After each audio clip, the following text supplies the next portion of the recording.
Thank you, Wendell. Good evening and welcome to tonight's regional news. We now start with a story from Brazil. Brazil's health regulator Anvisa said on Wednesday it was open to approving COVID-19 vaccines for emergency use and outlined the requirements for companies looking to do so.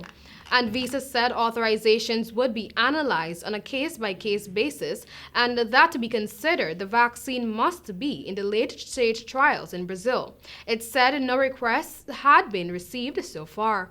AstraZeneca, Johnson & Johnson, Pfizer, and Sinovac currently have vaccines in phase 3 trials in Brazil. On Tuesday, Brazil's health ministry unveiled a preliminary plan for national immunization, prioritizing indigenous people, health workers, and those aged 75 years and older.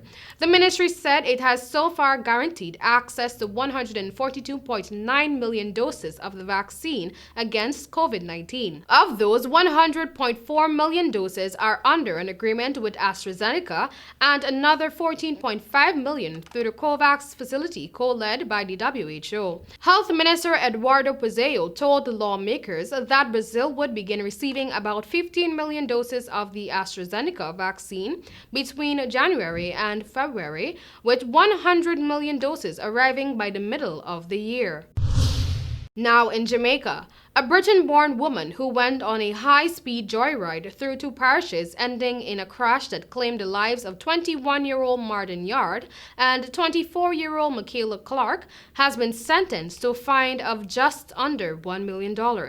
Veronica Bennett, 38, pleaded guilty last month to 2 counts of causing death by dangerous driving and was ordered on Wednesday to pay $400,000 for each offense. Justice Crenshaw Brown Beckford, who imposed a penalty, gave Bennett 7 days to pay the fines or serve 12 months in prison at hard labor. It comes a week after the same High Court judge ordered that a St. Andrew woman serve 3 years in prison for a vicious knife attack on 2 sisters that left one of them confined to a wheelchair. According to witnesses in Bennett's case, the London-born woman, who is pregnant with her 8th child, was at the wheel of a rented motor car with 7 family members after the group left a mineral bath in St. Catherine on March 21, 2015. Witnesses told investigators that Bennett was driving very fast while passengers repeatedly pleaded with her to slow down, but were rebuffed. A police constable conducting traffic duty signaled Bennett to stop after the Toyota registered a 120 km per hour reading on his radar gun in the 50 km per hour zone. She ignored the cop and sped away, after which she lost control of the vehicle. Bennett was arrested and charged after she was taken off a UK-bound flight.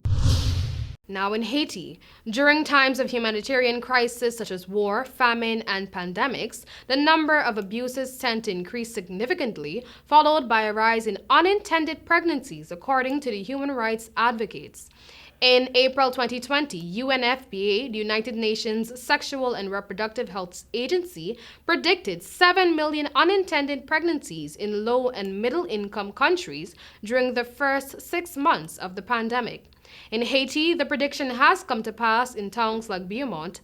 In the town, 84 high schoolers became pregnant, most of them when schools shut down between April and August because of the novel coronavirus. Gerald William, a coordinator with anti-child trafficking group EDET, said some of the students got impregnated from having a quote consensual end of quote sexual relationships with other minors, but in most cases, prominent men coerced less fortunate women and girls in the area.